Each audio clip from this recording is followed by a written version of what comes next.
Alrighty, so we're talking a little bit about kind of the Blue Creek saga that's happening right Mystery now of the Blue in Lagoon. the town. Yeah. Talk a little bit about kind of how you guys were first notified about the problem and kind of what you guys have done from there to kind of identify what this might be. Yeah, so citizens notified us yesterday evening about 5:30 p.m. or so, saying that they saw the discoloration in the creek. City crew was dispatched to search to eliminate any sanitary sewer overflows, which was our primary concern, whether or not it was coming from the city of Kilgore. They followed the creek approximately 2 miles from Woodlawn, where it crosses Woodlawn, all the way to Industrial Boulevard, where the creek started crossing private property. We were unable to identify the source of it. It seems to start somewhere back there near Industrial Boulevard, and at that time, as our duty to notify, we called the Railroad Commission, the Texas Commission on Environmental Quality, and Texas Parks and Wildlife. Yeah, so what has, come about since then? I'm sure that they've been out this morning, done some testing. Yeah, so the Railroad Commission has already been out, tested, and ruled out that it's some form of saltwater or oil-related spill, and all appearances seem to point to being non-toxic. There doesn't seem to be any fish kill.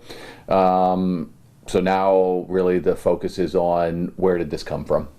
Yeah, and so you guys are asking kind of for citizens' help in this. So talk a little bit about that and why that's so important. Yeah, I mean, we can't, the creek crosses private property, and if anybody knows of, anything, or maybe they maybe they want to report that they did something, that would certainly be helpful, or anonymously, but it certainly would. We need to know if it's either a prank gone bad, an accident, or, deliberate pollution, regardless of whether or not it's non-toxic or not, dumping into our waterways is illegal and inappropriate. And so we need to find out if there is, intent to, mischievous intent, I guess, trying to figure out if somebody did it on purpose, because you can't be dumping, right? You can't be dumping into our waterways. Yeah, and so I guess what are kind of you guys leaning towards at this point that this might be? I know since the testing is coming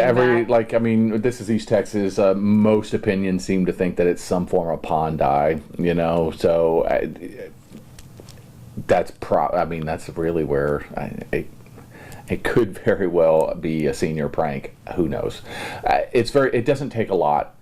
People don't think you have to dump a whole bunch, but it really, when you dye and everything, think about putting just 1 drop of food coloring can turn 2 gallons of water red or whatever. So it doesn't take very much. It could be very as innocuous as somebody, rinsing off their driveway or something along those lines of something got into it. But right now it doesn't appear to be dangerous. It just seems to be fun, right, at this point, which is no harm done. So now it's more humorous than anything, because it's caused quite the stir given its beautiful color. So really that's where we are. It's something that we need to investigate, and that we feel responsible for, to make sure that it doesn't harm our citizens and isn't a form of dumping into our waterways. Yeah. Is there anything else that you feel like people should know? No. What they should know is we responded quickly, notified the appropriate authorities, and are continuing to search for, the culprit. And that if anybody sees anything, please contact the City of Kilgore if you know anything or see anything, because that's how we find out usually about these things.